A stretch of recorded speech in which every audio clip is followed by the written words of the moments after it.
जय श्री राम। तो लेकर के आ गया हूँ मैं इंजीनियर मोहम्मद अली मिर्ज़ा का जो दुनिया की हकीकत रियलिटी ऑफ द वर्ल्ड का जो वीडियो है उसका बचा हुआ पार्ट। तो पहला पार्ट अगर आपने नहीं देखा जा करके चेक करें, मैं डाल चुका हूँ वो। और सेकंड पार्ट अभी शुरू करते हैं। उससे पहले आप हिदायत पोर्टल को सब्सक्राइब करें, साथ में मेरे चैनल को भी सब्सक्राइब करें अगर आपने सब्सक्राइब नहीं किया है अभी तक। बेल आइकन प्रेस करें ताकि ऐसे और न्यू वीडियोज़ के अपडेट्स आपको सबसे पहले मिल पाएँ। तो आइए बिना देरी किए शुरू करते हैं। Let's get started.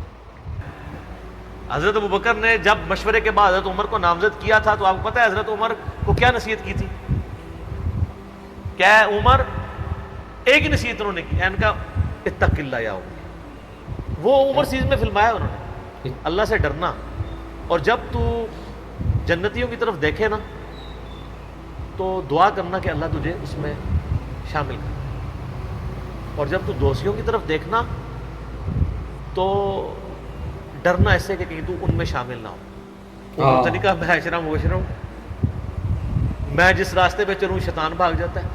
ये आप मुझे क्या बातें बता रहे हैं? उनको पता था कि अल्लाह ताला की सिफत बेनियाजी भी तो है ना सर, आपको नहीं पता? वो तो पैगंबरों के ऊपर अता फरमा देता है। यूनुस अलैहिस्सलाम तो पैगंबर थे, और इतना गुस्सा कि सूरह साफात में है कि यूनुस अगर मछली के पेट में हमें ना पुकारता तो फिर उसी दिन निकाला जाता जिस दिन मुर्दे अपनी कब्रों से निकाले जाएंगे। यार इतना गुस्सा क्या कर दिया, कोई बंदे मार दिए यूनुस ने। आप यूट्यूब में मेरा क्लिप देखें यूनुस अलैहिस्सलाम का वाक़या, तो आपको पता चलेगा। सर अल्लाह अपने मामलात में बहुत सख्त है। अल्लाह वो नहीं है जिसका तारुफ आपको करवाया गया। पिछले दिनों भी वो हमें एक लेटर कहीं किसी ने भेजा, तो फिर हमने उनको भेजा कि आप मेरा क्लिप देखें, अल्लाह की रहमत से धोखा। और इंजीनियर मोहम्मद अली मिर्ज़ा साहब, तो उसमें वो कह रहे थे, वो तारज मी साहब कहते हैं कि आजकल के मुबल्लिगीन ने लोगों से उनका रब भी छीन लिया और उनको डराते रहते हैं। सर क्यों ना डराएं अल्लाह के बंदो, कुरान का डोमिनेंट पोर्शन है ही तज़कीर है। इन दोनों की जमती नहीं है क्या? तारीख जमील लगी और इंजीनियर अली मिर्ज़ा की डर सुनाना है, डर सुनाना।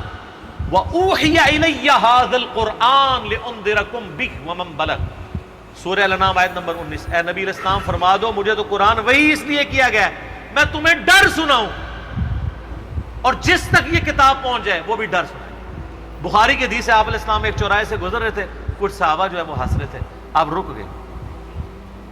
फिर आपने फरमाया जो कुछ मैं जानता हूं ना तुम जानते होते ना तो बहुत कम हंसते, ज्यादा रोया करते। बुखारी मुस्लिम में हदीस है, अब्दुल्ला बिन उमर कहते हैं नबी अलैहिस्सलाम ने मेरे कंधे पे यूं हाथ रख के ना फरमाया था, अब्दुल्ला अपने आप को मुर्दों में शुमार करना। ये नहीं समझो कि आज मैं गया ही के गया। सर जब ये तलवार किसी के सर पे लटक रही हो ना, फिर उसका किबला सीधा रहता है। अदरवाइज वो यतीमों का माल भी हड़प करेगा, बहनों की जायदाद पे भी कब्जा करेगा। और वो माँ बाप भी जो अपनी ज़िंदगी में बेटों को सब कुछ दे के चले जाते हैं और बेटियों को महरूम करते हैं। हमारे पास तो लोग आते हैं, हम उनको कहते हैं तुम्हारे माँ बाप दोज़ख में जल रहे होंगे, अब भी टाइम है कि उनकी वसीयत बदल दो। कुरान में भी है कि अगर कोई गलत वसीयत करके जाता है, वसीयत बदलो, उसको अज़ाब से बचाओ। तो कई लोग हैं, मैंने देखा है, मिलियंस ऑफ रुपीस उन्होंने माँ बाप के मरने के बाद उनके नाम पे हुए अपनी बहनों को वापस किए हैं कि चलो यार हमारे माँ बाप दोज़ख में जाने से बचते हैं। अगर आपके माँ बाप की मोहब्बत आपके दिल में है ना, तो खुदा के लिए अगर आप ये ना कहें कि मेरे माँ बाप दे गए हैं तो वो जाने और उनका काम। यार वो आपको दे के गए, आपके साथ नेकी करके गए, और आप उनके साथ ये भी नेकी करने के लिए तैयार नहीं है कि जो माल उन्होंने कमाया था वो उनको दोज़ख से रिहाई से अता करने के लिए आप उनके लिए खर्च कर दें जो आपने नहीं कमाया हुआ। तो कितने बड़े नाहंजार औलाद हैं आप। सही बात है। सुनन इब्न माजा की हदीस है, तू और तेरा माल तेरे बाप का है। बहुत बड़ी बात है। मां बाप बगैर इजाजत के भी अपने औलाद के माल में से ले सकते हैं, ये ज़हन में रखिएगा, बड़ा हक है। और आप लोग ये काम कर रहे हैं, और जो माँ बाप कर रहे हैं खुदा के लिए, उनके पांव पकड़ने पड़ते हैं। पांव पकड़े, उनको कहें कि खुदा के लिए बहनों को इस तरह ना किया करें। ओ जी उनको जनाब वो जेज दे दिया था, वो जेज तो जिंदगी में दिया, वो गिफ्ट है।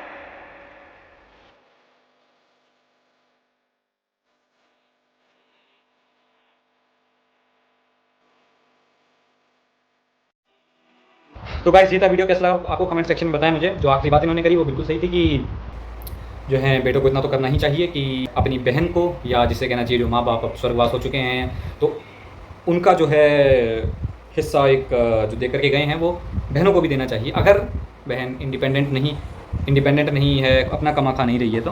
वैसे तो आज का जो है कि लड़कियों को जो है खुद ही कमाना चाहिए, अपना इंडिपेंडेंट बनना चाहिए, कि आवश्यकता ही ना हो किसी के आगे हाथ फैलाने की, किसी के आगे इन द सेंस अपने भाई के आगे भी हाथ फैलाने की। तो किसी के आगे हाथ फैलाने की ज़रूरत नहीं होनी चाहिए, इतना इंडिपेंडेंट लड़की को खुद बन जाना चाहिए, वो बेटर रहता है। और बाकी जो नहीं है इंडिपेंडेंट, उसके लिए बिल्कुल सही बात है कि भाई को ऐसा होना चाहिए कि एक कि जायदाद का हिस्सा कुछ उसको देना चाहिए, डेफिनेटली बिल्कुल सही बात है। अच्छा, बाकी इन्होंने जो है कहा कि एक आप देखें कि जन्नत में, आप एक बार जन्नत को देखें और उस रब से बोलें कि हमें जन्नत नसीब हो, और फिर दोज़ख यानी जहन्नुम को देखें और फिर डरें। तो देखिए, जन्नत जहन्नुम एक बहुत ही छोटी चीज़ है, हाँ के लिए बड़ी होगी, कि आपके लिए बड़ी होगी, बट सनातन धर्म मतलब हमारे लिए बहुत एक अच्छी चीज़ नहीं है स्वर्ग। स्वर्ग के लिए जो है हम नहीं करते कि भगवान हमें स्वर्ग दे देना। भगवान हमारा जो मतलब हमारा कॉन्सेप्ट है मोक्ष का है, कि एक लिबरेशन का है ना, तो लिबरेशन का कॉन्सेप्ट है, और मतलब भगवान हो जाना ही कॉन्सेप्ट है। भगवान तो हम आज भी हैं, पर जो है कि भूले भटके हैं ना, भटका हुआ देवता जिसे कहते हैं।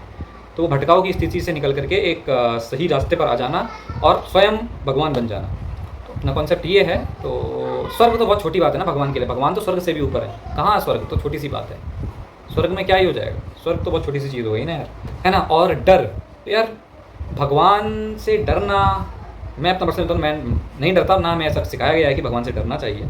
भगवान से डरना किस लिए है, मतलब एक आप थॉट प्रोसेस है कि भगवान से वो डरे जो अपराध करे, और अपराध ही वो करे जो खुदा से दूर है, ठीक है। तो ये बहुत गहरी बात थी कि भगवान से कौन डरेगा, जो गलत काम कर रहा है, और गलत काम ही वो आदमी करेगा जो उस खुदा से दूर है। तो जो खुदा के पास है उसे डरने की आवश्यकता ही क्या है भाई, मैं ईश्वर के साथ हूँ, मुझे डरने की कोई आवश्यकता ही नहीं है। ईश्वर से मैं क्यों डरूंगा, भय का कोई कारण ही नहीं रह गया, मैं और ईश्वर एक ही सेना में आ गए ना, एक ही पाले में आ गए, तो बात खत्म होगी, डरना क्यों है फिर। हाँ, जो क्राइम कर रहे हैं, जो गलत काम कर रहे हैं, उनको डरना चाहिए ईश्वर से, ठीक है, उनके लिए डर जायज़ है। और डर इसलिए भी रहे हैं क्योंकि वो क्राइम ही तब कर रहे हैं जब वो खुद को ईश्वर से अलग मान रहे हैं। अगर खुद में ही भगवान को वो देख लें, सारी बात का समस्या का समाधान हो जाए, फिर कोई क्राइम ना करे, दुनिया बहुत अच्छी हो जाए। खुद ही अगर सब इंसान जितने भी हैं सब जान जाएं कि हमारे अंदर वही परमात्मा है, हम उसी के अंश हैं, फिर तो कोई क्राइम ही ना करे ना, फिर तो सभी संत महात्मा बन जाएं। बट ऐसा संभव नहीं है ना, क्योंकि ऐसा एनलाइटनमेंट बहुत कम का हो पाता है कि जो स्वयं में भगवान को और भगवान को स्वयं में देख पाए।